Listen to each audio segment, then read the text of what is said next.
Mari mengenal lebih dekat pajak bumi dan bangunan melalui kontribusi kita untuk negeri. Halo semuanya, perkenalkan saya Afifi Nudita. Saya adalah mahasiswi Universitas Pelita Bangsa dengan Prodi Manajemen dan mata kuliah Perpajakan. Kali ini saya akan membahas tentang pajak bumi dan bangunan. Hai teman-teman, pernahkah kalian melihat gedung-gedung tinggi, rumah-rumah yang nyaman, jalanan yang mulus, atau fasilitas umum seperti sekolah dan puskesmas? Semua itu bisa terwujud berkat kontribusi kita sebagai warga negara. Salah satunya melalui pajak bumi dan bangunan atau yang biasa kita sebut dengan PBB. Pajak bumi, pajak bangunan. Apa itu ya pajak bumi dan bangunan? Nah, PBB atau pajak bumi dan bangunan adalah pajak yang dikenakan atas kepemilikan atau pemanfaatan tanah dan bangunan. Jadi, setiap kita memiliki atau memanfaatkan tanah dan bangunan, kita memiliki kewajiban untuk membayar PBB terhadap negara. Mengapa kita harus membayar PBB? Nah, uang dari PBB yang kita bayarkan sangat penting loh. Dana ini digunakan oleh pemerintah daerah untuk membiayai berbagai pembangunan dan pelayanan publik, mulai dari perbaikan jalan, pembangunan sekolah, fasilitas kesehatan, penerangan jalan, hingga menjaga kebersihan lingkungan.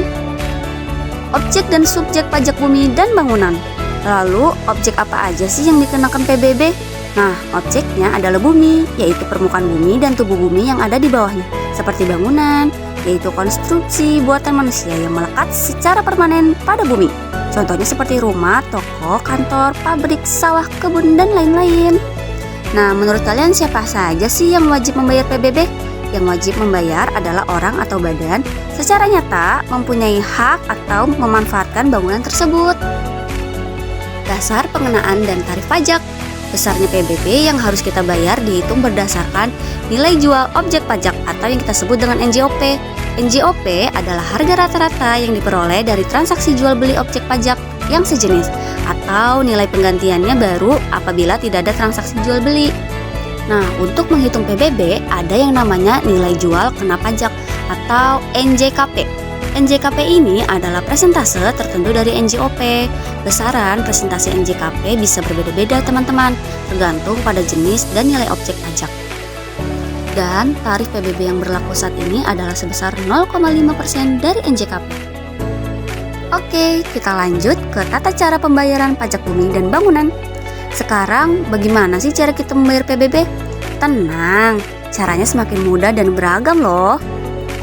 Yang pertama, yaitu dengan cara menerima SPPT yang bisa disebut dengan Surat Pemberitahuan Pajak Terutang.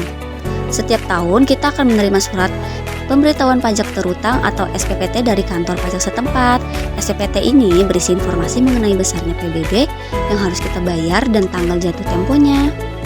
Yang kedua, metode pembayaran secara offline. Kita bisa membayar PBB secara langsung atau offline di beberapa tempat loh, seperti di bank, kantor pos, atau loket pembayaran PBB. Loket-loket pembayaran PBB yang biasanya ada di kantor kelurahan atau tempat strategis lainnya. Yang ketiga, metode pembayaran secara online. Selain offline, sekarang kita juga bisa membayar PBB dengan mudah secara online melalui mobile banking, internet banking, e-commerce, atau marketplace, dan e-wallet. Nah, proses pembayaran online nih, buat yang belum tahu bayarnya gimana atau caranya seperti apa, biasanya kita hanya perlu memasukkan nomor objek pajak atau yang bisa disebut NOP yang tertera di SPPT. Kemudian ikuti langkah-langkah yang ada di aplikasi atau website ya, dan pastikan data yang kita masukkan benar. Dan setelah berhasil membayar, jangan lupa ya simpan bukti pembayarannya. Bukti ini sebagai tanda bahwa kita sudah memenuhi kewajiban membayar PBB. Jatuh tempo dan sanksi. Ingat ya teman-teman, PBB juga memiliki tanggal jatuh tempo pembayaran loh. Jadi kita terlambat membayar akan ada sanksi berupa denda. Jadi bayarlah PBB sebelum tanggal jatuh tempo ya. Nah, dengan membayar PBB tepat waktu, kita turut berkontribusi dalam pembangunan daerah dan menciptakan lingkungan yang lebih baik untuk kita semua. Jadi, jangan lupa bayar PBB ya. Mari bersama membangun negeri. Terima kasih telah menonton. Tetap semangat dan terus belajar.